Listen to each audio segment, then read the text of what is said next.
Kaluak paku wasam balimbiang, timpuruang lenggang-lenggangkan di bawah nak rang saruaso. Anak dipangku kamanakan dibimbiang, urang kampuang dipatenggangkan ditenggang nagari jan binaso. Anak dipangku. Dalam arti harfiahnya si anak menyatu jo diri ayahnya secara tunggal. Kok lari tabau lari, kok jatuh samo tarau. Patah sayuk batungkek paruah nan anak di gungguang juo. Antah kok tanah latas sirah itu wak katuran nan tinggal. Ma'ananya tanggung jawab mutlak. Jo Tuhan betul betapa. Kemudian di samping mangku anak, kamanakan dibimbiang pulau.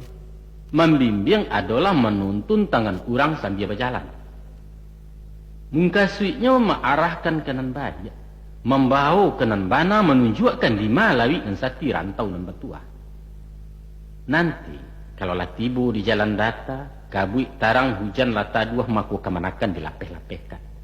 Disuruh melangkah surang diriangkan dari belakang dibari pituah dari Jawa.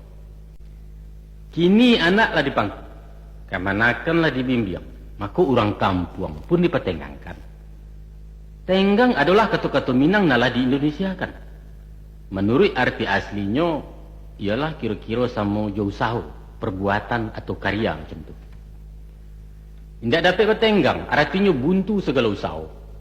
Mempertenggangkan, membantu, menanggulangi. Tenggang raso pengertiannya toleransi. Orang kampung dipertenggangkan yaitu usaha na hidup surang. Ciptakan pemerataan sosial.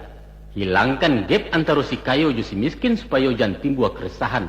Keresahan nan menjadi pangka bala gangguan kaptipmas. Kok tumbuh hawa di lereng agak itabi yang jangan runtuh bukit jangan sampai ke panesan agiah lalu waya nak tajuk. Usah bak sudu-sudu di tepi jalan. Dijambo kanai miangnya, dijuluak kanai gatahnya, dipanjek kanai durinya, kesudahannya diparun dah orang lalu. Nah, bak apulo caranya menenggang nagari jan binaso. Tanah sebingkah laba punya rumput sahalai laba miliak, tapi malu dan alun babagi.